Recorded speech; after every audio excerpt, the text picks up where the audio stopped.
তো ইসলামের দাওয়াত, তাওহীদের দাওয়াত এমন একটা বিষয়, যখনই একটা ব্যক্তি শাহাদা দেবে, তাওহীদের স্বীকৃতি দেবে, তখন থেকেই তার কঠিন সংগ্রাম করে জীবন টিকে থাকতে হবে, নইলে টিকতে পারবে না। আপনাকে আমি একটা হাদিস দিয়ে শুরু করি।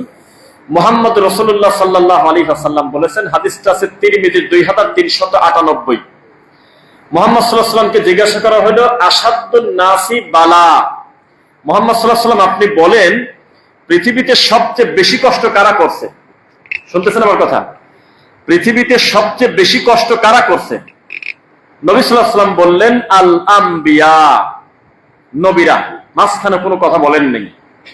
কষ্টের আলোচনা সিরিয়াস আসার সাথে সাথে তিনি বললেন, আল আম্বিয়া, এই জমিনে সবচেয়ে বেশি কষ্ট করছে নবীরা।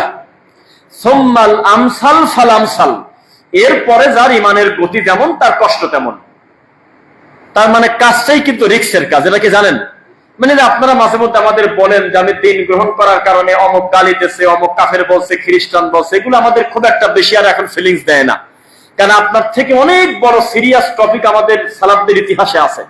অনেক বেশি নির্যাতিত লোক আপনার এলাকাতেই আছে, যার কারণে আপনারটা খুব একটা মার্কেট পায় না। আমরা জানি যে এটা কষ্টেরই কাজ। তাওহীদের দাওয়াত দিতে গেলে আপনাকে গালি মেনে নিতে হবেই। তো এটার জন্য আমাদের খুব একটা আশ্চর্য লাগে না, কারণ আপনার পায়ে স্যান্ডেল নাই, টাকা নাই, কত লোকের পায়েই নাই, ওই দিক টাকা থাকেন। ইসলামের একটা সূত্র হলো উনজুর ইলা তাহতিক, সবাই তার নিচের দিকে তাকাবে। যদি উপরের দিকে তাকায় তাহলে পাগল হয়ে যাবে যে এই কবে আমি এই 10 তলা করব, এই চিন্তায় তার মাথার ঘুম হবে না। তাকে নিচের দিকে তাকাতে হবে যে আমি বেটার আছি কার উপর থেকে, আমি কার থেকে বেটার আছি, তখন আমি বলবো আলহামদুলিল্লাহ। নইলে মানুষ যদি তার এলাকার যদি সার্বিক বিবেচনা করার পরে আলহামদুলিল্লাহ বলতে যায়, তো বলতে পারবে না। এবছর যাদের ধান তলায় গেছে তারা আলহামদুলিল্লাহ বলবে না, এবছর যাদের পাট ডুবে গেছে তারা আলহামদুলিল্লাহ বলবে না, পরিস্থিতির বিবেচনায়। আর যদি মনে করে যাদের আল্লাহ ক্ষেত খামার করার সুযোগই দেয় নেই, ভেঙে চলে গেছে 10 কিলোমিটার, তার থেকে তো আল্লাহ আমাকে ভালো রাখছে আলহামদুলিল্লাহ, এভাবে তাকে একের পর এক ফিলিস্তিন যেতে হবে, বিভিন্ন জায়গার দৃষ্টান্ত সামনে এনে এনে বলতে হবে, আল্লাহ এই কনকনে শীতের ভিতরে খাবার নাই, পোশাক নাই, পেটে পাথর বেঁধে মাটি কামড়ায় খাচ্ছে ফিলিস্তিনের মাজলুম ভাই বোনেরা, বাচ্চারা, তার থেকে তো ভালো আছি। এইভাবে নিচের দিকে না যাওয়া পর্যন্ত ব্যক্তি শুকরিয়া আদায় করতে পারবে না, এটা একটা সূত্র, মনে রাখবেন ইনশাল্লাহ। এবার আপনাকে বলি, যখনই মানুষের ইমান দুর্বল হবে তার সামনে ইতিহাস বলতে হয়। আমরা তো সাহাবীদের ইতিহাস ভুলেই গেছি। তখন তাকে খব্বাবের ইতিহাস বলতে হবে, আম্মার ইয়াসারের ইতিহাস বলতে হবে, বিলাল রাদিয়াল্লাহু আনহুর ইতিহাস বলতে হবে, সিরিয়ালে তাকে পূর্বের জামানায় যেতে হবে, তখন তার কষ্টগুলোকে হালকা মনে হবে। আপনাকে আমি খব্বাব রাদিয়াল্লাহু আনহুর একটি বর্ণনা শোনাই। তিনি বলতেছেন, আমি অতিরিক্ত কষ্টে পড়ে যতবার নবীর কাছে গিয়ে বলছি যে আল্লাহ নবী এই কষ্ট তার সহ্য হয় না, সঙ্গে সঙ্গে নবী একটাই উত্তর দিত, ইতিপূর্বে তোমাদের অন্যান্য ভাইয়েরা তোমাদের থেকে আরো বেশি কষ্ট করছে। তখন আমি ফিরে ফেলে যেতাম, অন্যান্য সময় তোমাদের নবীরা আরো বেশি নির্যাতন সহ্য করছে, তখন আমারটা হালকা মনে হতে চলে যেতাম। আবু হুরায়রা রাদিয়াল্লাহু আনহু বলতেছে যে ওয়াল্লাহি আল্লাহর কসম, আমি পেটে এমন ক্ষুধার জ্বালানি আমি মুহাম্মদ সাল্লাল্লাহু আলাইহি ওয়াসাল্লামের কাছে থাকতাম, এগুলো মেনে নিয়েই আমি থাকতাম। তারপরে জাবির রাদিয়াল্লাহু আনহু তিনি স্ত্রীর কাছে এসে বললেন যে আল্লাহর কসম, আমি আমার রাসূলের তার নিজের পেটে নিজে পাথর বাঁধা দেখছি। আমি বাড়িতে যা আছে সেগুলো আয়োজন করো, ওই ছাগলের আর আটা, ওটা তো জানেন, বললাম না। তো এগুলো ইতিহাস, কষ্ট, খুব নির্যাতন, তার জুতা লাল হয়ে গেছে, আমরা 2 চোখ দিয়ে তাকায় দেখছি। সাহাবায়ে কিরাম বর্ণনা করতেছে মিশকাতুল মাসাবির স্পষ্ট হাদিসগুলো। তো এই যে কষ্ট পরিশ্রম তারা করেছে, এর দৃষ্টান্ত আছে কোন জায়গা? এর দৃষ্টান্ত তো এর ভিতরে নাই যে আগে 40,000 টাকা দিবেন, পরে আরো 50,000 দিবেন। এটা কিভাবে সে দৃষ্টান্ত দেবে জাতির সামনে? কিভাবে দেবে? কার কাছে বোঝাবে এই কথাগুলো? তাওহীদের দাওয়াত মানেই হলো কষ্ট পরিশ্রম মেনে নিতেই হবে। একটা উদাহরণ দিই আপনাকে। আপনি আগামীকাল থেকে আপনি হাঁটা শুরু করবেন, 2-4-5 কিলো ফজর সালাত করে হাঁটবেন, দৌড়াবেন। দেখবেন এলাকার লোকজন খুব দ্রুত ডিসিশন নিয়ে নিয়েছে আপনি একটা রোগী, মানে আপনি সুস্থ না, এটা মেনে নিয়েছে যে এই লোক যেহেতু হাঁটাহাঁটি করে, দৌড়াদৌড়ি করে, তাহলে উনি রোগী। আমার নিজের কথা বললাম না, হাসবেন না, তাই একটু ঘোরায় বললাম। খুব দুঃখের কথা, আমি একটা জায়গায় বাসা ভাড়া থাকি, সেখানে একটু ফাঁকা জায়গা আছে পাশে। আসর সালাতের পরে আর ফজর পরে 2টা টাইমে মাঝে মধ্যে একটু দৌড়াই। তো 2-1 যারা চেনে আরো 2-1 ফোন করে বলে যে দেখে তার রফিকুল হুজুর দৌড় পারতেছে। মানে ওরা ডিসিশন নিয়ে নিয়েছে এই লোকটার ডায়াবেটিস হয়েছে, ওরা সিদ্ধান্ত নিয়ে নিয়েছে ইনি সুস্থ মানুষ হতে পারে না। সুস্থ মানুষ দৌড়াবে কেন? দুনিয়া। আপনার আল্লাহ অনেক হালাল ভাবে টাকা দিয়েছে, স্বচ্ছতা দিয়েছে হালাল ব্যবসার মাধ্যমে। কালকেই 5 তলা একটা বাড়ি করেন, এলাকার লোক নিশ্চিত বুঝে ফেলবে যে আপনি চুরি করে টাকা নিয়ে আসছেন, ডাকাতি করে নিয়ে আসছেন। আর যদি প্রবাসে গিয়ে ব্যবসা বাণিজ্য করেও টাকা নিয়ে আসেন, লোকজন বলবে ওই মালিকের টাকা মারিয়ে নিয়ে চলে আসেন।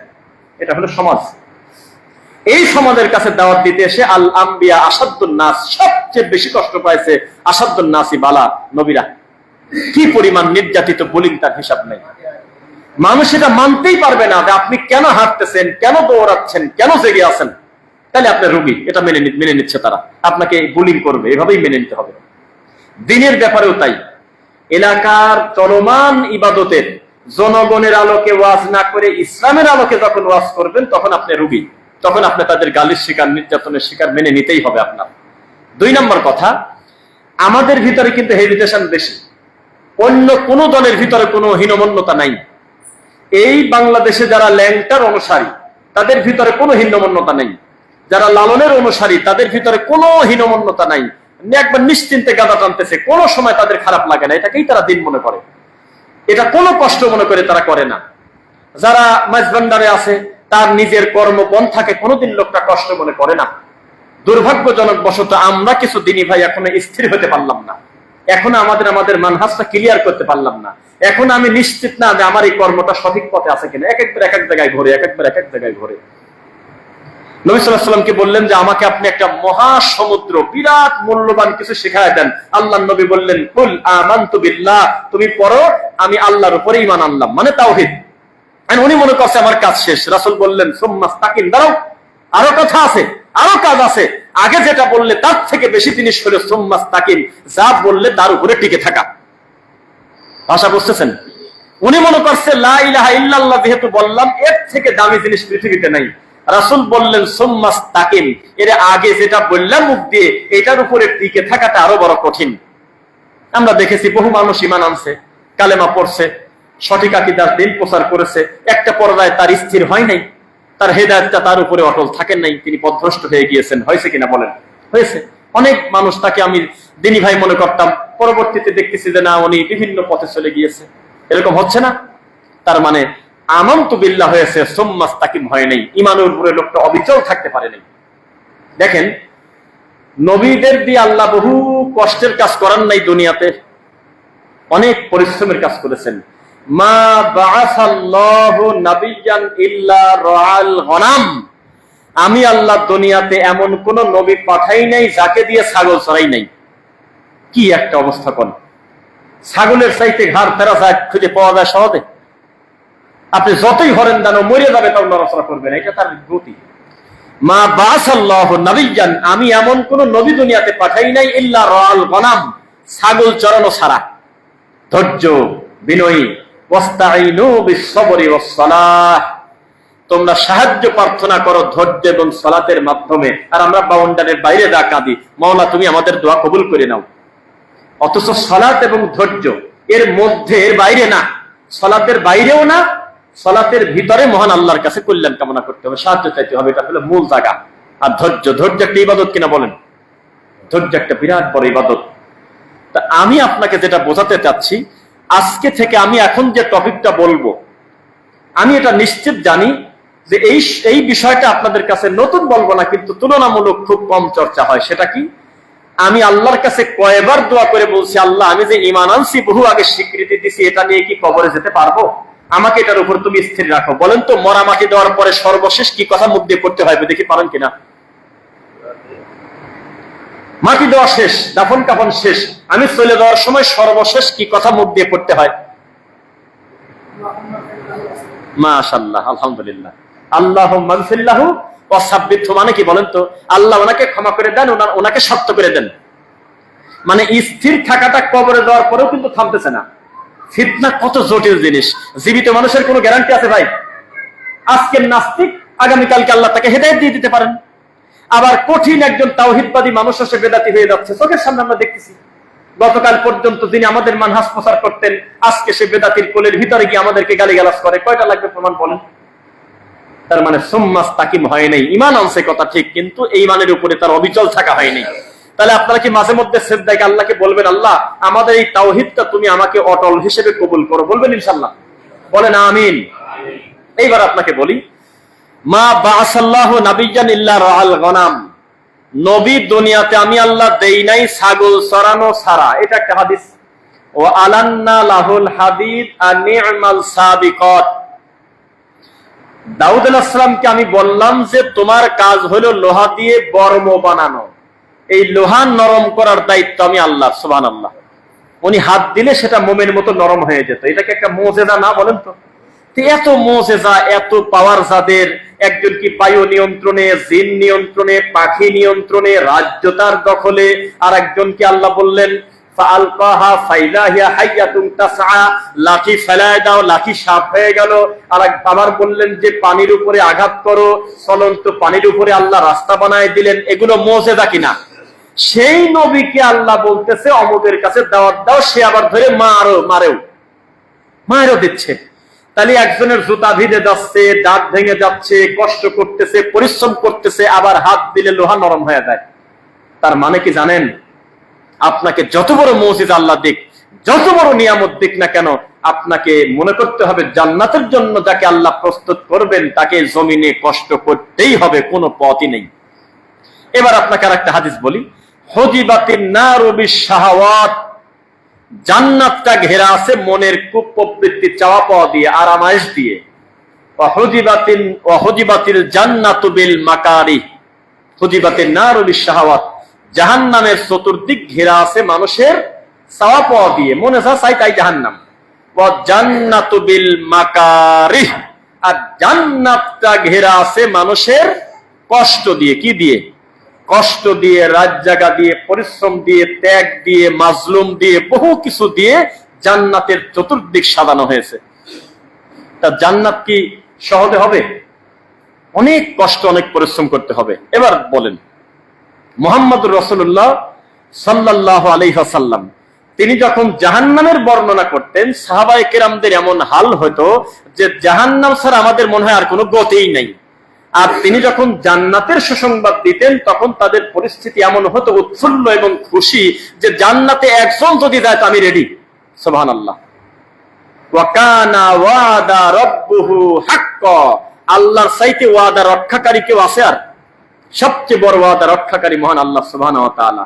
সেই আল্লাহ বলতেছে তোমার কাজ ঈমান এবং আমলে সলে করা, তখন তুমি আমার সাক্ষাৎ পাবে। আমি একটা অল্প পড়লে বাকিটা আপনারা পড়ে দেন। ফামান কানা ইয়ারজু লিকা রাব্বিহি ফালইয়ামাল আমালান সালিহা ওয়া লা ইউশরিক বিইবাদাতি রাব্বিহি আহাদা। এর আগের আয়াত মনে মুখস্থ আপনাদের, কিন্তু পরের আয়াতটা ভালো মনে নেই। কুল ইন্নামা আনা বাশারুম মিসলুকুম ইউহা ইলাইয়া আন্নামা ইলাহুকুম ইলাহু ওয়াহিদ, এটা হলো তার আগের আয়াত। মানে যারা আমি আল্লাহর সাক্ষাৎ চাও, আপনারা চান না? বলেন ইনশাআল্লাহ। যারা আমি রবের সাক্ষাৎ চাও, সে দুইটা কাজ করতে হবে। ফালিয়ামাল আমালান সালিহা, তাকে আমলে সলে করতে হবে। ওয়ালা ইউশরিক বিইবাদাতি রাব্বিহি আহাদা, আল্লাহর সাথে তার কোনো শরীক করা যাবে না। এই দুইটা কাজ করলে আমি আল্লাহ সাক্ষাৎ পাবে। এই দুইটা কাজ করতে গেলেই জমিনে বুলিং এর শিকার হতে হবে, গালির শিকার হতে হবে। দেখেন সমাজ কোন কাজ আপনাকে সাপোর্ট করছে আমাকে বলুন। কুমারখালীতে একজন তিনি ভাই খুব সচ্ছল আলহামদুলিল্লাহ, তো তিনি একটা গল্প বললেন যে আল্লাহ আমাকে অনেক সচ্ছলতা দিয়েছে, ঢাকাতে আছে, প্রবাসে আছে, আমার অনেক সহ সম্পদ আছে, কিন্তু এলাকার লোকের একটা অভিযোগ যে আমি তাদের জন্য কিছু করলাম না কেন। তারা আমাকে ফাঁকে গালিগালাজ করে যে আমাদের কর্মসংস্থান করে নাই, এই সেই। তো বলে জানেন, আমার এই গ্রামের মানুষের জন্য আমার আত্মা ফেটে যায়, তাদের প্রতি আমার চরম মায়া, তাই জন্য এত আরামের জায়গা ছেড়ে এসে আমি তাদের ইহুদির দালালের মতো গালি শুনি আর তাদের কাছে দাওয়াত দেই। আমি খুব ভালোবাসি তাদের, এরপরেও আমি তাদের কর্মসংস্থান করি না, এরপরেও তাদের জন্য আমি বড় কিছু করি না, সাহস পাই না, আমার ভয় লাগে। কারণ আগামী কালকেই যদি আমি 50 বিঘা একটা পুকুর দেই, 50টা 20টা মানুষকে বলি যে তোমাদের কর্মসংস্থানের ব্যবস্থা করলাম, তোমরা এগুলো দেখে রাখো, তোমরাই ইনকাম করে খাও, আমি হঠাৎ করে একদিন দেখবো মাছগুলো পানিতে ভাসতেছে, কোনো একটা অমানুষ বিষ দিয়ে মেরে দিয়েছে, এর নাম গ্রাম। আমি যদি গ্রামে বড় একটা ফ্যাক্টরিও করতাম, লোকজন চাকরি করতো আর গেটে এসে বলতো ওই আমেরিকা থেকে টাকা মারিয়ে নিয়ে আসছে, তাই তো আমাদের ফ্যাক্টরিটা দেশে। এটা মানুষের স্বভাব। এই সমাজ কবে আপনার কল্যাণ চাইছে আমাকে বলেন, যে কথা বললেই খালি বলেন যে সমাজ ঠিক রাখা লাগবে, সমাজের বাইরে তো আমরা কেউ না, আস্তে আস্তে মিলেমিশে চলতে থাকি, এই সমাজ আপনার কবে ভালো চাইছে নাম বলেন? আপনার ছেলে বৃত্তি পাইছে, এই কথা শুনলে আপনার প্রতিবেশীর মুখের দিক তাকান যাচ্ছেন, আপনি কেন বোঝেন না? আপনার কোনো ভালো কাজে তারা খুশি না, উপরে উপরে খালি বোঝায়, তাই আপনি জানেন না। তাই আপনার সন্তান ভালো মানের একটা চাকরি পাক, দেখবেন যে মুখের দিক তাকানো যাচ্ছে না, মনে হয় ভাষণ দেখছে। একটা প্রতিবেশী খুশি না, তাদেরকে খুশি করার একটাই উপায়, অন্য লোকের মাধ্যমে আপনার প্রতিবেশীকে বলতে হবে ও একটা ব্যবসা করতে গেছিল, 2 কোটি টাকা গত রাত্রে ধরা খাইছে, খুশিতে আত্মহারা। ভিতরে তাদের খুশিতে আত্মহারা হয়ে যাবে, আর উপর দিয়ে বলবে আহ কি যে হইলো তোমার। এটা মানুষের স্বভাব, মানুষ তার থেকে বেটার কিছু সে দেখতে পারবে না, এটা মানুষের স্বভাব। আমলের ক্ষেত্রে হোক আর জাগতিক ক্ষেত্রে হোক, তাহলে আমার এই লোকের খুশি করার ঝামেলা বাদ, আমি রিল্যাক্স, আমি আল্লাহ খুশি করতে পারবো ইনশাল্লাহ। আলী রাদিয়াল্লাহু আনহুর নাম শুনছেন? তার একটা হাদিস বলি, লা তাআতা লি মাখলুকিন ফি মাসিয়াতিল খালিক। মাখলুকের খুশি করার ধান্দা বাতিল। খালেককে খুশি করতে গিয়ে মাখলুক খুশি হলে হলো, না হলো নাই, ওই চিন্তা করবো কি কাম আমি। আর আল্লাহকে খুশি করতে গিয়ে যদি মাখলুক খুশি হয় হোক, না হয় না হোক, আর মাখলুককে খুশি করতে গিয়ে যদি খালেককে বেদার করি, তাহলে আমার সবই গেল, সব গেল না? তাহলে আপনারা এই কথা আমার সাথে আজকে ওয়াদা করেন যে আমি আমার সঠিক দিন প্রচার করতে গিয়ে আমি আমার গোত্র, পরিবার, সমাজ, ব্রাহ্মণ, ক্ষত্রিয়, কে কোন গোত্রে আছে, কে আমাকে কি ভাগ করলো, এই দিকে চিন্তা না করে আমি আমার রবের খুশির জন্য কাজ করব। ফামান কানা ইয়ারজু লিকা রাব্বি, তাহলে আমি আমার আল্লাহ সাক্ষাৎ পাবো, বলেন ইনশাআল্লাহ। আমার কথা কি বুঝতেছেন আপনারা? আমি এত অহেতুক সস্তা গল্প বলে টাইম কাটাবো না। আমি জানি যে আমাদের হাতে খুব বেশি সময় নেই, কারণ এই দার্স হালাকাগুলো অল্প সময়ের ভিতরে আমাদের 2টা কথা বলতে হয়, এরপরে আমরা জামাতের সঙ্গে সালাত আদায় করব। কিছু বিষয় আমাদের মাথায় থাকুক। আমলের বক্তব্য আমরা বারবার শুনতে থাকি, কিন্তু ইমানের ব্যাপারে কথা বললে আমাদের একটু মনে উৎসাহ আসে, একটু ব্যাটারি চার্জ হয় ইনশাআল্লাহ। এবার আপনাকে বলি ইমানের গতিটা কেমন দেখেন। নবী সাল্লাল্লাহু আলাইহি ওয়াসাল্লামকে বললেন আল্লাহর রাসূল সাল্লাল্লাহু আলাইহি ওয়াসাল্লাম, আসাদুন নাসি বালা, মানুষের ভিতরে সবচেয়ে বেশি কষ্টের কথা বলার পর বললেন যে আল আম্বিয়া, তো তাদের কষ্টের 2-1টা দৃষ্টান্ত দেন, তাদের পরিশ্রমের দৃষ্টান্ত দেন। তো নবী সাল্লাল্লাহু আলাইহি ওয়াসাল্লাম অন্য হাদিসে আমরা সিরিয়ালে পাচ্ছি, একটা মানুষের জীবদ্দশায় তার ফাঁসি হোক, সে বিপদে পড়ুক, তাকে সড়কে ঝুলে দিক, তাকে শুলে চড়ানো হোক, এই কথা যদি তার বাপ চায়, এর থেকে কষ্টের দুঃখের জীবনে কোনো সন্তানের হতে পারে? এরকম ঘটনা নবীর বেলায় ঘটছে, ইব্রাহিম আলাইহিস সালাতু ওয়াস সালাম। আর সেই মেলায় যায় মুসলমানের ছেলে, আর হিন্দুরা গর্ব করে বলে তোরা না আসলে তো আমাদের মেলাই জমে না। তাদের ওই উলুধ্বনিতে, তাদের এই সমস্ত মেলায়, তাদের এই সমস্ত আয়োজনে ওরা যদি থাকে 30টা, মুসলমানের বাচ্চা থাকে 70টা। ঠেকান কিভাবে ঠেকাবেন? আর্জেন্টিনা নড়াচড়া করলে আপনার ছেলে নড়ে, ব্রাজিল মরলে আপনার ছেলে মরে, ও কাঁদলে আপনার ছেলে কাঁদে। তার মানে সবকিছু নিয়ন্ত্রণে নিয়েছে, খাঁচাটা শুধু রাখছে আপনার সামনে। আপনি কি মনে করতেছেন? কি মনে করেন এই সমাজের আপনার সবকিছু নিয়ে এনেছে? আপনারা মনে করতেছেন যে আর ইহুদি খ্রিস্টান তো আমাদের নামাজ পড়তে মানা করে না, ওরা পাগল, নামাজ পড়তে মানা করে কেউ কোনোদিন? এটা মানা করলে আরো বেশি করে পড়বে মুসলমান। আপনারা মনে করতেছেন ওরা তো ডাইরেক্ট বলে নাই যে তোমাদের মেয়েদের বোরকা খুলে ফেলে, ওরা মেন্টাল, তোমার চাইতে বহু বুদ্ধি নিয়ে তারা চলে। কোনোদিন খোলা মাঠে বলবে না ও মুসলমানের মহিলারা তোমরা যদি বোরকা না খুলে ফেলো আমি ডোনাল্ড ট্রাম্প যুদ্ধ করব তোমাদের সাথে, কোনোদিন বলবে না। মাথায় মাল আছে, ওকে কাজ করতে যাবে, কোরআন পড়তে নিষেধ করবে না, প্রকাশ্যে আপনাকে পিটাবে না, এমন সূত্র দিয়ে দেবে, এমন জায়গায় খোঁচা দেবে, মুসলমানের মেয়ে ঘরে বসে বলবে অমুক নায়িকার মতো আমাকে তুমি শার্ট বানায় দাও। একবার ওরা 1 ঘন্টা নাচেছে, ওরা ল্যাংটা মেয়েকে 1টা ঘন্টা নাচাইছে, আর আপনাকে আপনি নাচাচ্ছেন 30 বছর। আপনি 10 তলা বিল্ডিং এর প্রতিটা ফ্লোরে নাচাচ্ছেন। আপনি এমন একটা পোশাক পরে 15 মিনিটের জন্য শুটিং করে মেয়েটা চলে গেছে হাফ প্যান্ট, সেই হাফ প্যান্ট এই বাংলাদেশে পড়তেছে। তাহলে বলেন বাড়ি বাড়ি আসি এক দরকার আছে এদের প্রত্যেকেই হাফ প্যান্টটা পরো? আর আমরা হলো আবেগের জাত, আমরা বলতেছি অমুক নাকি নবীকে গালি দিয়েছে, ধরে পুরা দে, রাস্তার উপর পুরা দিলাম। এই ফুটেজ নিয়ে নিয়ে ইহুদি খ্রিস্টান খেলবে, এই দেখো মুসলমান আগুন দেয়। এটা আমরা আবেগের জাত, এইটা আমরা তাকবীর জানি। আর ইহুদি খ্রিস্টান তলে তলে ভিতরে ভিতরে বিদ্যা দিয়ে, এলেম দিয়ে গোড়া কাটে দিচ্ছে মুসলমানের। সিসিডিবি নাম শুনছেন? মুসলমানের ঈদগায় টাকা দেয়। এই ছোট লোক, তোমার টাকা নাই? ঈদগার মাঠে মেম্বার দরকার আছে, ঈদগার মাঠে কি উপরে ছাদ দরকার আছে? খোলা মাঠে সালাত পড়বে ইমানের গতিতে, এটাই তো সুন্নাহ। মসজিদে নববীর মতো জায়গা ছেড়ে, মসজিদে হারাম জায়গা ছেড়ে নবী চলে গেল, খোলা মাঠে ঈদের নামাজ পড়লো। আর ঈদের মাঠের চতুর্দিকে ঘিরার জন্য, সুন্দর করে সাজানোর জন্য মুসলমানের বাচ্চা ইহুদি খ্রিস্টানের সুদের টাকা নেয়, আর বলে যে আমাকে সংস্থার থেকে মাদ্রাসা করে দিয়েছে, আমার ঈদগাহ করে দিয়েছে। কয় কি? স্বার্থ ছাড়া যারা এক পা সামনে আগায় না, আর তারা আপনাকে টাকা দিয়ে দিলে ঈদগাহ করার জন্য, আপনি বুঝলেন না যে কিভাবে হাত দেয়। তারা জানে মুসলমানকে যদি আর্থিক সহযোগিতা করে তাদেরকে দুর্বল করে দেয়, তার ঈমানও শেষ। মুসলমান, দূর থেকে বহু কথা বলা যায়। আপনাকে এখন মনে হচ্ছে যে আপনাদের কিছু কথা বলি, করার কথা রাগ করবেন না। মাঝে মধ্যে বাঙালির দুইটা গ্রুপ আছে। এক গ্রুপ আমেরিকাকে আব্বা কয়, আর ইন্ডিয়াকে বলে অকথ্য গালিগালাজ। আর এক গ্রুপ ইন্ডিয়া তুমি আমার বুকে আসো, আমেরিকা বুকে বলে হলো যাচ্ছে তাই বলে গালাগালি করে। আপনার লজ্জা নাই? আপনার কি হায়া নাই? আপনি যদি তাওহীদের বিবেচনা করেন, তাদের ধর্ম আলাদা হতে পারে, মূলত তারা মুসলমানের শত্রু। এদের ভাগ করতে গেলেন কেন? এখনই মুসলমানদের বৃহৎ আকারে ধ্বংস করার প্ল্যান শুরু হোক, আল্লাহর কসম সমস্ত মুসলিম এক হয়ে যাবে। আপনি মনে করতেছেন তারা তাদের শত্রু, জি না, বাদহুম আউলিয়া উবাদ, তারা মূলত তাদের বন্ধু।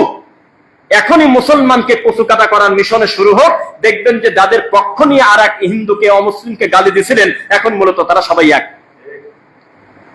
আল কুফার মিল্লাতা ওয়াহিদা, কাফেররা সব কয় দল? কয় দল? এক দল। আমরা কয় দল? এখনো ডিসিশন নেওয়া যাচ্ছে না, ক্যালকুলেটরে ধরে না। আবার এই রাত পার হলে আবার কত নতুন ডেলিভারি হবে দল তা জানি না, এই জন্য হিসাব ছাড়া বলবো দেবী গয়রি হিসাব। আমরা জানি না যে আমরা কত দল। কিন্তু অমুসলিমদের দল কয়টা? আল কুফার মিল্লাতা ওয়াহিদা।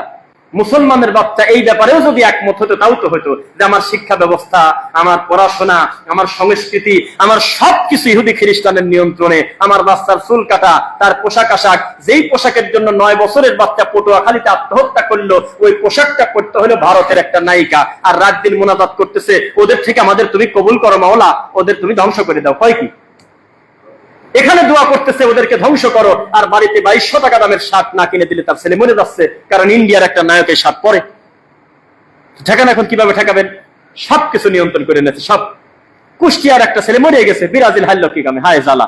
ও জানি থাকবে না, ও মুখই দেখাতে পারতেছে না বলে, ও মুখ দেখাতে পারতেছে না যে ব্রাজিল কেন হারলো, আর্জেন্টিনা কেন হেরে গেল, জীবনই দিয়ে দিচ্ছে। এই জীবনের দাম আছে। আগে আমাদের দেশের কিছু লোক আমাদের বলতো যে আপনারা তো মুনাফিক, আপনারা জিহাদ করেন না, জীবন দেওয়ার ভয়তে, জেল খাটার ভয়তে আপনারা হক বলেন না। তখন আমি বললাম যে ভাই, সবচেয়ে বড় জিহাদ তো আর্জেন্টিনা হারিয়ে যাওয়ার পর যে মরছে, ও সবচেয়ে বড় জিহাদ করে দিল। ব্রাজিল হারার পরে যে জীবনটা দিয়ে দিল, নিজের শরীরে নিজে সিমটি দিতে, আল্লাহর কসম আমার খারাপ লাগে, ব্যথা লাগলে ছেড়ে দেই। একটা ইনজেকশন দিতে গেলে আমি আর একদিক তাকাই, আমার নিজের শরীরের কথা বলতেছি, কেমন যে লাগে ব্যথা লাগার ভয়তে। একটু ব্লাড সুগার একটু টেস্ট করতে গেলে হালকা একটু গোতা লাগে, তাই কেমন করে উঠি। আর এ ছেলে নিজের জীবন দিয়ে দিচ্ছে, এর চেয়ে বড় মুজাহিদ আছে কোন জায়গা? জান দিয়ে দিচ্ছে কোন? জান দেওয়া বড় কথা না, আমি দিচ্ছি কোন কাজে সেটা হলো বড় কথা। এটা পীরদের মতো কথা বললেন আপনি। আপনি বলতেছেন যে আমাদের কাছে আসলে বেনামাজি নামাজি হয়। বাবা, কত লোক এসে খারাপ মানুষ ভালো হয়ে গেল, কত নেশাখোর আমাদের চরমনার ময়দানে এসে মনটা ভালো হয়ে গেল। এখানে আসলে মনটা নরম হয়। আরে গরুর সেনা দিয়ে সিঁড়ি ভিজলিও তো খাওয়া যায়, ভিজেই তো যাচ্ছে। ভিজা আসল কথা না, কি দিয়ে ভেজাবো সেটা আসল কথা। ওরা কথা শুনে, হক কথা শুনে মনটা গল্ল গল্ল না গল্ল নাই, ওটা মনের জাতি না। আর ওই পীরের দরবারে গিয়ে যদি করে কাঁদি ওঠে, লাভ দিয়ে ওঠে, মনটা গলে যায়, হাউ মাউ করে কান্নাকাটি করে, ওটা গলা না, ওটা হলো গরুর সেনা দিয়ে সিরা ভিজানো। আপনি মন গলার কথা বলছে কে? আপনি পরিবারকে নিয়ন্ত্রণ করতে পারতেছেন না। নিজের স্ত্রী পরিষ্কার ভাবে বলে দিয়েছে, তুমি যদি আমাকে হিজাব করার জন্য বাধ্য করো, আমি তোমার ভাত খাবো না। ঠেকান। এটা বাংলাদেশে লাগবে তত ফেসবুকে দেখেন, পরিষ্কার ভাবে বলে দিচ্ছে যে তোমরা যদি মুখ না খুলে ক্লাসে আসো, আমি তোমাদের ক্লাস নেবো না। কি বলছে না কিছুদিন আগে? ঠেকান। তোমরা টাকনুর উপরে কাপড় পরো কেন? তোমরা কি জঙ্গি নাকি? তোমরা কি জামাতি নাকি? বলেনি? ঠেকান। এখন কিভাবে ঠেকাবেন? তো মুসলমান আমরা। জিহাদ খুঁজে পাচ্ছেন না আপনারা, সাবধান। সমস্ত অমুসলিম যেমন এক, মুসলমানকে ধ্বংস করো। পৃথিবীর সমস্ত বিদাতি, শিরিককারী, কবর পূজারী, তারা সবাই এক। এই জমিনে সঠিক তাওহীদের প্রচার করে কারা? তাদেরকে ঠেকাও। তারা এক। তারা কি এক? এক না?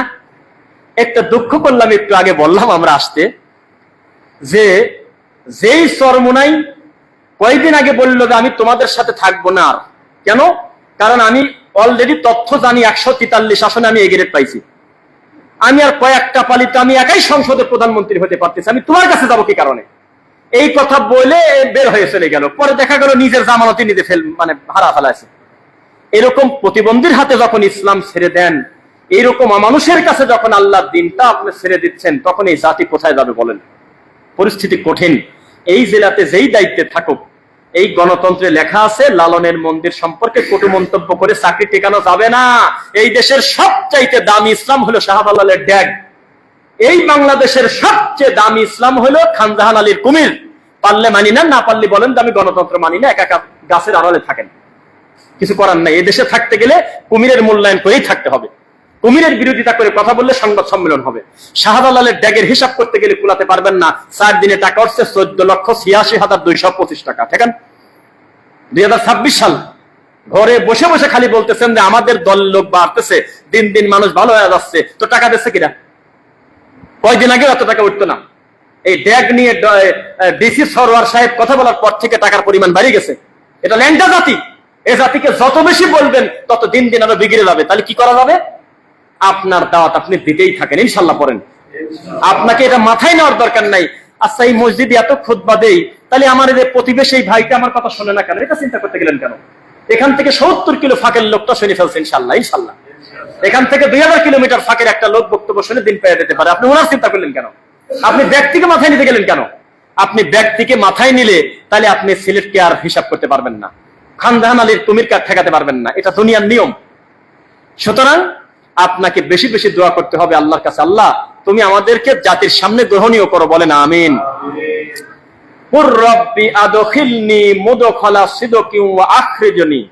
আছে কিনা বলেন তো সূরা বানী ইসরাইল? আল্লাহ আমাকে আপনি যেখানে ঢোকাবেন সত্যবাদী করে ঢোকান, যেখান থেকে বের করবেন সত্যবাদী হিসাবে বের করেন। দেখেন, ওই যে আমরা বললাম মাগরিবের সালাতের আগে যে এত ঘটনা এই দেশে ঘটে যাচ্ছে, টুপিওয়ালাদের পেপার খুললেই বলৎকার বানায়। বলছি আমি, পেপার খুললেই বলৎকার না? ছাত্রকে পিঠে একেবারে মারিয়ে দিতেছে, পিটাতে পিটাতে চামড়া তুলে দিতেছে। কি মিথ্যা বলছি? বাঁশ দিয়ে পিটাচ্ছে, আজকেও দেখলাম ভিডিও। সত্যি করে বলেন তো দেখি, সমস্ত কিছু হানাফি মাযহাবে হচ্ছে। যদি 1% যদি আমাদের মানহাজের কোন আলেমের সুযোগ তারা পাইতো যে বলৎকার করছে, কি এক জায়গায় ধরা পড়ছে, কি একটা নোংরামি কাজ বা মানুষ হয়ে যেতে পারে, আমরা অস্বীকার করবো না, আল্লাহ ক্ষমা করুন। যদি 1% আমাদের দখলে থাকতো, আজকে এই জায়গা টিকতে পারতেন কিভাবে বলেন একটু? ওই যে আগুন নিয়ে রাস্তা দ্বারা থাকতে, এখন এখন এখন কথা বলতে দিত না, কথা বলতে দিত না। বলতো বলৎকার করা ওদের ধর্ম, ওদের ধরো, ওরা এটা করার জন্য আসছে। যদি কোন নারী নিয়ে আপনি 1 মিনিট ধরা খেতেন, আপনাকে প্রকাশ্যে তারা ঘোষণা দিয়ে দিত ওরা আমেরিকার টাকা খাইছে, খ্রিস্টান প্রচার করতেছে। নাউজুবিল্লাহ। এত কিছুর পরেও আমাদের উপরে বাধা আছে কিনা? বাধা আছে কিনা বলেন? আল্লাহ সুবহানাহু ওয়া তাআলা আমাদের সকলকে দিনের জন্য কবুল করুন। এই রানিং অবস্থা এভাবেই আমরা থাকি। আমরা আমাদের সম্মানিত প্রিয় ভাই ফয়সাল আহমেদ হাফিজাহুল্লাহর কণ্ঠে আমরা এখন এশার সালাতের আযানটা শুনবো। এরপরেই আমরা আমাদের কথা একটু বলে 45-এর জামাত আমরা 5 মিনিট আগে ছেড়ে দেবো। যাদের ওযু নাই ওযু করে আবার একসঙ্গে জামাতে সালাত আদায় করবে ইনশাআল্লাহ। আচ্ছা, সমস্যা নেই।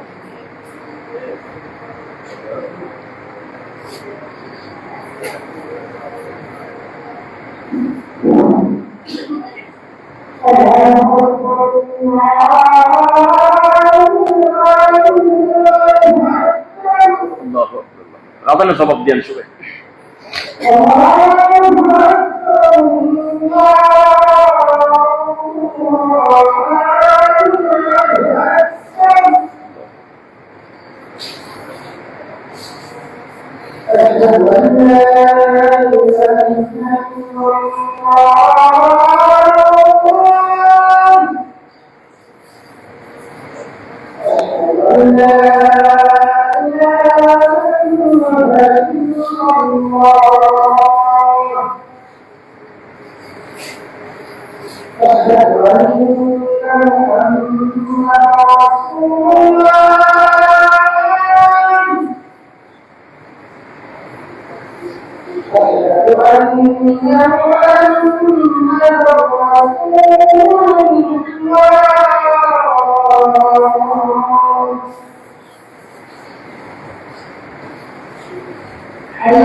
اللهم بارك على محمد وعلى ال محمد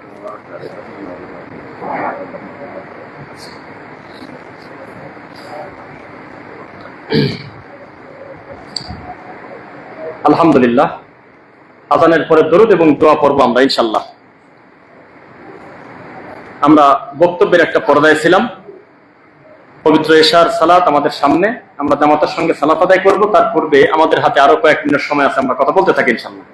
আচ্ছা, এখন গজব কাকে বলে এটা আপনাদের একটু দেখাতে চাচ্ছি আমরা। গজব, আমার হাতে এখন মোবাইলে বিশ্বজয়ী একজন আলেম, কোরআনে হাফেজ, বাংলাদেশ, কয়েক মিলিয়ন তার ফলোয়ার।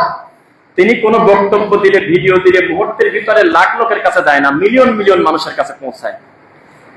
স্পেনের আর আর্জেন্টিনার খেলা হওয়ার পরে যখন স্পেন জিতে গেল, তখন মুসলমানের বাচ্চা মৌলানা, কোরআনের হাফেজ, কারি লিখতেছে এটা মুসলমানদের বিজয়, সবাই বলুন আলহামদুলিল্লাহ। এখানে ৩৫০০ কমেন্ট, প্রায় ১৫০০ উপরে কমেন্ট লিখতেছে আলহামদুলিল্লাহ। এরা কারা? এই তো জাতি। আগামীকালকে দাজ্জাল এসে, জানি না কবে আসবে, কাজী ইব্রাহিম সাহেব আমাকে ডেট দিলে আরেক জ্বালা, আল্লাহ জানে, এটা তো গায়েবের খবর আল্লাহ আমাদের জানতে দেন নাই। ৩৩ নম্বর সূরা, ৩১ নম্বর সূরা লুকমান, দেখবেন যে শেষের দিকে গায়েবের কয়টা কথা আছে। ইন্নাল্লাহা ইনদাহু ইলমুস সাআ ওয়া ইউনাজ্জিলুল গায়স ওয়া ইয়ালামু মা ফিল আরহাম ওয়া মা তাদরি নাফসুম মাযা তাকসিবু গাদা। মানে সংক্ষেপে বলতেছি, আগামীকালকে কি হবে জানি না, মায়ের পেটের অবস্থা কি দেবে আল্লাহ, তাকদির কি হবে সন্তান জানি না, বৃষ্টি কখন কোন জায়গা দেবে জানি না, তাকদিরের ব্যাপার আমরা জানি না, এগুলো গায়েবের ব্যাপার আল্লাহ রেখে দিয়েছেন। তো দাজ্জাল তো একসময় আসবে, আসবে কিনা এই মনে পড়ে গেল। তো আপনারা সাক্ষী দেন, আমার বয়সে যারা আছেন বা তার সিনিয়র, বেশ কিছু বছর আগে একটা হুজুর করছিল নাকি টেলিভিশনে বিভিন্ন জায়গায়, যে মোবাইল মানেই দাজ্জাল, এই প্রযুক্তি দাজ্জাল। মাশাআল্লাহ, মনে আছে না? এরকম একটা জুলুস ছিল না যে এগুলো হলো দাজ্জাল। আস্তাগফিরুল্লাহ। মানুষ খাইলো, পাবলিক খুব খাইলো, এটার উপরে সিরিজ আসলো বক্তব্য। একটা হাদিস দিয়ে সব কথাকে ঢেকে দেওয়া যায়। তারা বোঝে না যে দাজ্জাল আদমের ছেলে, দাজ্জাল আদম সন্তান। সে নির্ধারিত সময় আসবে, আগেও না পরেও না। যার ব্যাপারে মুহাম্মদ সাল্লাল্লাহু আলাইহি ওয়াসাল্লাম কেউ খোলাসা করে জানতে দেওয়া হয়নি যে তিনি আসবে কোন টাইমে। তবে আলামত বলা হয়েছে, তার গঠন বলা হয়েছে, কর্মকাণ্ড বলা হয়েছে, এসে কি কি দিয়ে ধোঁকা দেবে, কি কি জিনিস সামনে নিয়ে আসবে, এটা বলা হয়েছে, কিন্তু বলেন নাই যে কবে। তাই যদি না হবে, মুহাম্মদ সাল্লাল্লাহু আলাইহি ওয়াসাল্লাম বললেন, আমার জীবদ্দশায় যদি দাজ্জাল আসে আমি একাই যথেষ্ট, সুবহানাল্লাহ। আর যদি আমার মরার পরে আসে, তোমরা সূরা কাহাফ করে তার সামনাসামনি যাও না, ঘরে থাকতে হবে। কোথায় থাকতে হবে? আর আল্লাহর কাছে তার বিপদ থেকে আশ্রয় প্রার্থনা করতে হবে। আমি ভয় পাচ্ছি, আমাদের বাংলাদেশে দাজ্জাল যদি ঢোকে, তাহলে আমাদের লাঠি নিয়ে, ব্রাহ্মণবাড়িয়ার টেটা নিয়ে আমাদের ইমানের যে জোশ, তাতে ওই মারবে চলে যাবেন সব। আমার ধারণা আমাদের যে ইমানের গতি আর যে তামান্না জিহাদি, তাতে ওই দাজ্জালের মারার জন্য আমার এলাকার লোকজন বাস নিয়ে বের হওয়ার কথা। অথচ মুহাম্মদ সাল্লাল্লাহু আলাইহি ওয়াসাল্লাম বলছে ঘরে থাকো, আল্লাহর কসম, সূরা কাহাফ পড়ো, আর তার মুখামুখি যাও না। ওটা মারাত্মক একটা আদমের ছেলে মেয়ের জন্য ফিতনা। তুমি তোমার নিজেকে বাঁচানোর চেষ্টা করো। তা আমাদের দেশের লোকের ইমানের যে গতি, আমার মনে হয় না জানি লাঠি নিয়ে রাস্তায় বের হয়, বের হওয়ার পরে লাস্টে গেছে দৌড়ে মাথায় বাড়ি দেওয়ার জন্য, আব্বা বলি জাহান্নামে ঢোকা দিয়ে দিবিনি। তার তো সে ক্ষমতা আছে, আছে না? ও যা হালাল দেখাবে তা হারাম, ও যা হারাম দেখাবে তা হালাল, ও যা চকচকা দেখাবে সেটা ময়লা, ও যা ময়লা দেখাবে সেটা চকচকা। এভাবেই তো মানুষকে ধোকা দেবে, দেখাবে নাকি বলেন? আমার ভয় হয়, যেই ছেলেটা আর্জেন্টিনা নড়াচড়া করলে সে নড়ে, তার পোশাক যেমন তার পোশাক তেমন, তার চুল যেমন তার চুল তেমন। এই ছেলের কাছে দাজ্জালের কাজটা কি আমাকে একটু বলে দেন। দাজ্জাল যেই যেই জিনিস নিয়ে নড়াচড়া করবে, 1 নাম্বার ইহুদি, কয় হাজার ইহুদি তার সাথী হবে বলেন? মাশাআল্লাহ, সবাই তো জানেন কয় হাজার? 70,000। 2 নাম্বার তার বাহিনী কি হবে বলেন তো? জিন শয়তান। কথা বলেন না? জিন শয়তান। নজরবন্দি করবে না? নজরবন্দি করতে গেলে জিন লাগে। কি লাগে? জিন লাগে।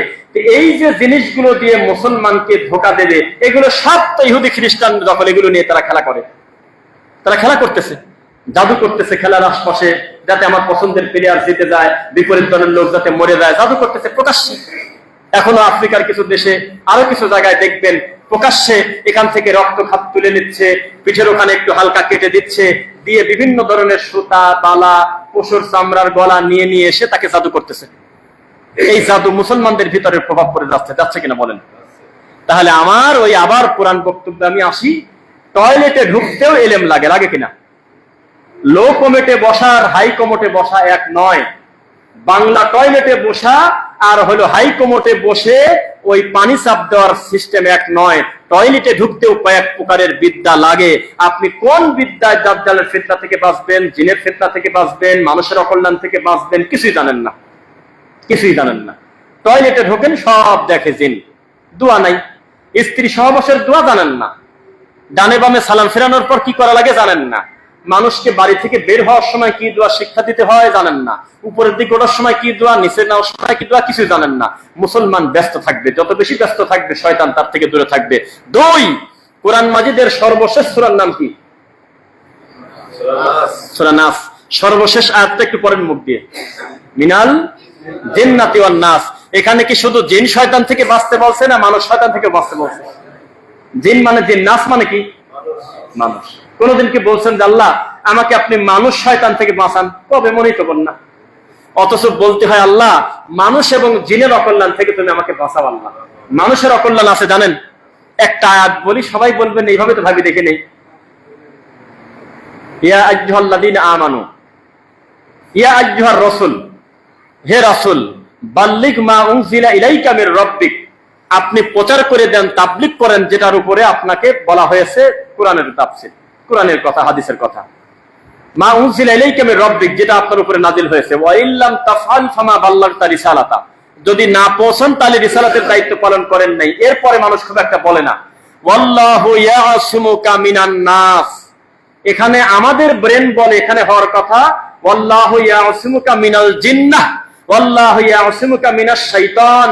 এভাবে যে শয়তানের ফিতনা থেকে আপনাকে বাঁচাবো, শয়তানের ধোঁকা থেকে আপনাকে বাঁচাবো, জিনের শয়তানি থেকে আপনাকে বাঁচাবো, তা না বলে বলতেছে মানুষের অকল্যাণ থেকে আপনাকে বাঁচাবো। তার মানে বলেন তো কি? যখন আপনি তাওহীদের দাওয়াত দিতে যাবেন, দ্বীনের কথা বলবেন, কোরআন হাদিসের কথা বলবেন, সবচেয়ে বড় শত্রু কে হবে বলেন? জিন শয়তান না মানুষ শয়তান? আল্লাহু ইয়াসিমুকা মিনান নাস, আমি আল্লাহ মানুষের অকল্যাণ থেকে আপনাকে হেফাজত করে দেব। সুবহানাল্লাহ। প্রথম বাড়িটা কি জিনরা দেশে না আবু জেহেলের গ্রুপ দেশে? প্রথম গালিটা শুরু করছে কি আবু লাহাবের লোক না ওই আসমানের ফেরেশতা অন্য কেউ, জিন বা ওই শয়তান? এগুলো প্রথম আদমের ছেলে মেয়ে আর একজনে গালিগালাজ শুরু করে দিয়েছে। তাহলে যত বেশি কাজ করবেন বিপরীত দিক থেকে গালি আসবে। তবে এটা মনে করেন না আমাদের দেশে আবার উল্টা বলে, বোঝে কি জ্বালা, কয় যে বক্তা জেলে গেলি বক্তা হিট। না, জেলে যেতেই হবে এটা না, তবে যারাই জমিনে ভালো ভালো কাজ করে গেছে তারা একটা পর্যায়ে গিয়েছে, তাদের একটা অংশ। তার মানে আপনাকেই যেতে হবে সেটা জরুরি না, কিন্তু যেতেও পারেন নাও পারেন। বোঝেন নাই? জীবনটা নিয়েও নিতে পারে, ছেড়েও দিতে পারে, তবে নিয়েছে অনেকের ইতিহাস আছে। বুঝতেছেন? দলিল কি? দলিল হলো আমি আল্লাহ সুবহানাহু ওয়া তাআলা অধিকাংশের উপরে কম সংখ্যককে বিজয় দান করছি আমার ওহী দ্বারা, আল্লাহর পক্ষ থেকে। জমিনে হওয়ার কথা ছিল না, কিন্তু হয়ে গেছে, আল্লাহ বাঁচায় দিয়েছে। সংখ্যার বিবেচনা সত্যের মাপকাঠি না। তো এইটা মনে করা যাবে না যেহেতু ওরা কোনোদিন জেলে যায় নাই, মার খায় নাই, তাহলে ওরা হিট। তাহলে এই হিসাবে আপনাদের সবার থেকে বড় বুজুর্গ আমি 4 বার মার খাইছি আর 2 বার আটক থাকছি। তাহলে মায়ের খাওয়াটা হকের মাপকাঠি না। খেতেও পারেন নাও পারেন, পরিস্থিতি পড়েও যেতে পারে নাও পারে। কেউ জীবনে মারে নাই এর মানে এই না যে আপনি বাতিল। প্রতিদিন ধরে ধরে মারে, তারপরেই যে আপনি হক তাও না। এদেশের বহু মৌলবী আছে ইসলামী শরীয়ত থাকলে প্রতিদিন মার খায়, প্রতিদিন সকাল সন্ধ্যায় খালি মার খাবে, প্রচুর মার খাবে। তার মানে সে হক না? খুব খারাপ, খুব খারাপ লোক। কিন্তু এই না যে মায়ের খেলেই সেটা হকের দাওয়াত। আমাদেরকে দেখতে হবে যে আমি দাওয়াতটা বেশি কিসের উপরে। মনে থাকবে কি, আমি আপনারা লজ্জা পাবেন, আপনাদের খারাপ লাগবে, তাই আমি এগুলো বলতেছি না। আমরা সইতে সইতে সইতে সইতে ছোট ছোট পাপ এখন আমাদের কিছু মনে হয় না, কারণ আমরা বড় বড় মার্ডার চোখের সামনে খুব দেখি। মাথা কাটা পড়ে আছে, গলা কাটা পড়ে আছে, বাপের কাছ থেকে মেয়েকে ছিনাই নিয়ে একেবারে ধর্ষণ করে ছেড়ে দিয়েছে, বাপের সামনে মেয়েকে হত্যা করছে, একেবারে 4 টুকরা করে স্বামী তার স্ত্রীকে ফেলে দিয়েছে, স্ত্রী নিজে বটি দিয়ে জবাই করে স্বামীকে 6 টুকরা করে কুষ্টিয়া ঘোরাইছে। এগুলো দেখতে দেখতে ছোটখাটো পাপ কি এখন আর আমাদের পাপ মনে হয় না বেশি? যেমন বলৎকারের পাপটা আমরা টুপিওয়ালারা অনেকটা হালকা করে দিছি, দেইনি ভাই? কথা বোঝেন না দেখি। বলৎকার, ছেলে ছেলে কুকাম করা যে কত বড় পাপ, এটা যে নবীদের ব্যাপারে, তার কওমের ব্যাপারে এটা দৃষ্টান্তই আছে, এই ব্যাপারটা আমরা হালকা করে ফেলছি, কারণ এই পাপটা এখন হুজুরদের দখলে, নাউজুবিল্লাহ পড়েন। এই জন্য আমরা হালকা বানায় ফেলছি। এখানে আমার কাছে একটা বক্তব্য আছে, ওই বক্তব্য একটা হুজুর বলতেছে, নবীকে স্বপ্নে দেখতেছেন কারা কারা? তো সবাই বললো আমরা চাই। আল্লাহু আকবার। তো বললো প্রতিদিন যে পীরের মুরিদ, আমি যেমন গাউসুল আজমকে ভালোবাসি, আমি বলি ইয়া গাউসুল আজম, আপনারা আপনাদের পীরের নাম বলবেন, নিয়ে 13 বার বলবেন। কয়বার? 13 বার বলবেন। 43 দিন পর যদি নবী স্বপ্নে না আসে তাহলে আমাকে ধরবেন। বলে দিচ্ছে পাপ দেখলি। তার মানে এই জাতির আর কোনো অনুভূতি নাই, কোনো ফিলিংস নাই। এই জাতির পরিস্থিতি দেখে প্রবাস থেকে আমাদের অনেক ভাই বলে এই জাতি পরিবর্তন হবে কোনোদিন, এটা আপনারা বিশ্বাস করেন? আমি বলি ভাই, বিশ্বাস অবিশ্বাসের কাজ আমার না, আমার কাম দাওয়াত দিয়ে দেওয়া। বলেন ইনশাল্লাহ। কারণ এই কুষ্টিয়ার মাটিতেই কয়েকজন দিন বোঝা ছিল, আস্তে আস্তে হচ্ছে। কেউ তো বসে নাই। আবার ওদিকেও গাঁদার আসর কিন্তু কমতেছে না, দিন দিন বাড়তেছে। আরো 200 কিলোমিটার, আরো 200 বিঘা জায়গা বাড়ায় দেন, দেখবেন না জায়গা খালি করে থাকে না। গাঁদাখোরের ওই আসরের পরিমাণটা বাড়ায় দেন, দেখবেন যে পাঁচিলের বাইরে আরো লোক জমা হয়ে গেছে। ঠেকানো যাবে না, এইভাবেই চলবে। আটপাশিতে গরু কমবে না, অমুক জায়গা গাড়ি কমবে না, সালাফি মানহাজের লোক দিন দিন বাড়বে। মূল কথা মানুষ বাড়তেছে, কিন্তু হেদায়েত কার পক্ষ থেকে? ওয়াকুলিল হাক্কু মির রাব্বিকুম, হক আসে আল্লাহর পক্ষ থেকে। ফামান শাআ ফালইউমিন ওয়া মান শাআ ফালইয়াকফুর। আল্লাহ চয়েস দিয়ে দিচ্ছে, পারলে সত্য মেনে নাও, না পারলে কুফরি করো। স্পষ্ট তোমাদের কাছে বিধান চলে আসছে। আল্লাহ আমাদের সঠিকটা মেনে নেওয়ার তৌফিক দিন। বলেন আমিন।